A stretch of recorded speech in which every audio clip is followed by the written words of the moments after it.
आदमी ने जिज्ञासा से एक स्विच दबाया। अचानक ऊपर से एक गमले में लगा पौधा नीचे गिर पड़ा। उसने एक और बटन दबाया और इस बार एक बड़ा सा फूलदान ऊपर से आकर जमीन पर टूट गया। अब वह आदमी खुद को एक कमरे में फंसा हुआ पाता है, एक ऐसा कमरा जहां दीवारों पर अनगिनत स्विच लगे हैं। बाहर निकलने का रास्ता खोजते हुए उसने एक और बटन दबाया। तभी सैकड़ों चॉपस्टिक्स लकड़ी की कॉन्टियां तेजी से चारों ओर से निकलने लगी।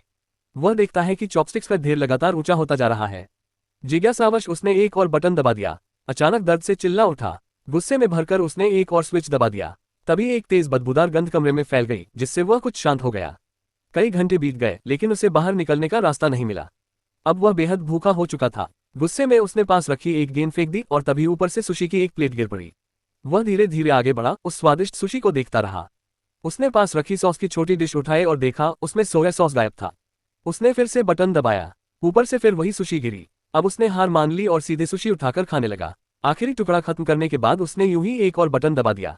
इस बार उसने गुस्से में सोया सॉस की डिश गिरा दी। फिर कोशिश की और इस बार ऊपर से एक चश्मा गिरा। वह मजबूरी में चश्मा पहन लेता है और हैरानी की बात यह कि अब उसे एक देवदूत एंजल दिखाई देता है जो दीवार पर लगे एक खास बटन की ओर इशारा कर रहा होता है। वह उत्साहित होकर वह बटन दबाता है, लेकिन अचानक पूरा कमरा अंधेरे में डूब जाता है। उसके पीछे एक 10 सेकंड की काउंटडाउन शुरू हो जाती है। घबराकर वह लगातार अलग अलग स्विच दबाने लगता है, पर उल्टा होता यह है कि दीवार के बटन एक एक करके गायब होने लगते हैं। तभी ऊपर से कोई बहुत बड़ा और भारी चीज धीरे धीरे नीचे उतरने लगती है। भयानक बदबू के झोंके से वह बेहोश हो जाता है। धीरे धीरे उसने इस अजीब कमरे की जिंदगी को अपना लिया। वह अब हर दिन कॉमिक्स पढ़कर वक्त बिताने लगा, लेकिन जब उसने वॉल्यूम 5 खत्म किया और वॉल्यूम 6 निकालने के लिए बटन दबाया तो ऊपर से वॉल्यूम 7 गिरा। फिर दबाया तो वॉल्यूम 8, उसके बाद वॉल्यूम 9, पर वॉल्यूम 6 कभी नहीं आया। निराश होकर उसने फिर से बटन दबाया और इस बार ऊपर से अचानक तेज बारिश शुरू हो गई, लेकिन उसने हार नहीं मानी। वह फिर आगे बढ़ा और एक और स्विच दबा दिया। इस बार उसके पीछे सच में एक दरवाजा खुल गया। वह खुशी से उछल पड़ा, जल्दी से उठा और दरवाजे की तरफ दौड़ा।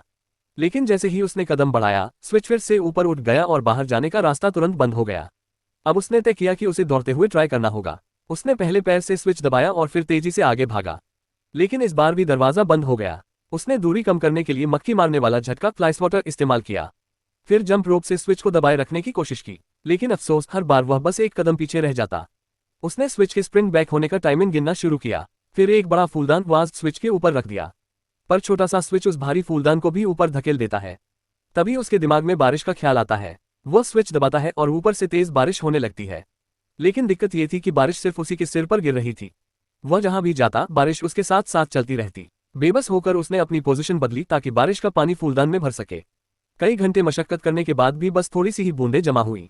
फिर अचानक उसे एक और तरीका सूझा। उसने सोचा कि फूलदान में सुशी भर देता हूं ताकि वजन से स्विच दबा रहे। लेकिन जैसे ही उसने फूलदान उठाया, वह भूल गया कि कौन सा स्विच दरवाजा खोलता है। वह धीरे से एक स्विच दबाता है। तभी एक जनजाति के लड़के ट्राइबल बॉय की एंट्री होती है, जो गलती से अंदर आकर सब गड़बड़ कर देता है। उसकी सारी मेहनत बेकार चली जाती है। निराश होकर उसने स्विच पर सुशी चिपकाने की कोशिश की, लेकिन साफ था ये भी काम नहीं करने वाला था। फिर उसने टेप लगाए, उम्मीद की कि अब हो जाएगा, पर स्विच फिर से ऊपर उछल गया। अब वह पूरी तरह थक चुका था। इस बार उसने ऊपर लगे एक स्विच को चुना। जैसे ही उसने उसे दबाया, एक रस्सी रोप नीचे आ गई। वह कुछ पल सोचता है और फिर तुरंत आइडिया आ जाता है। वह रस्सी पकड़ लेता है, पैर से नीचे वाला स्विच दबाता है और जैसे ही दरवाजा खुलता है, वह रस्सी के सहारे सीधा दरवाजे तक पहुंच जाता है। तेजी से अंदर घुसता है और हैंडल घुमाता है, लेकिन दरवाजा हिलता तक नहीं। वह छोड़ देता है और देखता है। उसका दिमाग पूरी तरह सुन्न हो जाता है, क्योंकि ये दरवाजा दरवाजे के अंदर था और इसे खोलने के लिए चाबी की जरूरत थी। गुस्से में उसने दीवार पर एक लात मारी और हैरानी की बात यह कि इससे एक स्विच दब गया। अचानक एक सुनहरी चाबी सामने प्रकट हुई, लेकिन अगले ही पल गायब भी हो गई। अब समस्या ये थी कि कौन सा स्विच उस चाबी को नियंत्रित करता है। वह एक एक करके सारे स्विच दबाने लगा। कई कोशिशों के बाद आखिरकार उसने सही स्विच ढूंढ लिया। अब असली सवाल था, वह उस चाबी तक पहुंचे कैसे। इस वक्त उस आदमी ने रस्सी उठाई, अपने औजार निकाले और रस्सी की मदद से स्विच दबाया। स्विच दबते ही चाबी नीचे गिर गई। उसने तुरंत चाबी उठाई, दरवाजे का ताला खोला और रस्सी पकड़ते हुए दरवाजे तक पहुंच गया। उत्साहित होकर उसने चाबी ताले में डाली, क्लिक की आवाज के साथ ताला खुल गया। लेकिन जब उसने जोर लगाकर हैंडल घुमाया तो दरवाजा फिर भी नहीं खुला। अनजाने में जब उसने ऊपर देखा तो उसकी आंखें फटी की फटी रह गईं। वह वहीं जमीन पर टूट सा गया।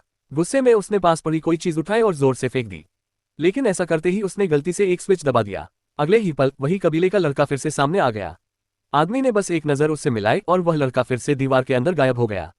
तभी आदमी को अचानक कुछ समझ आया। क्या उस लड़के के सिर के ऊपर जो नंबर दिखाई दे रहे थे वही इस ताले का कोड हो सकते हैं। उसने एक बार फिर रस्सी की मदद से दरवाजे तक पहुंचकर कोड डाल दिया।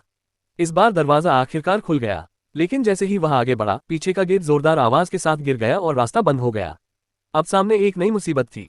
जगह इतनी तंग थी कि दरवाजा पूरी तरह खुल ही नहीं पा रहा था। आदमी बीच में फंस गया, न आगे जा पा रहा था, न पीछे लौट सकता था।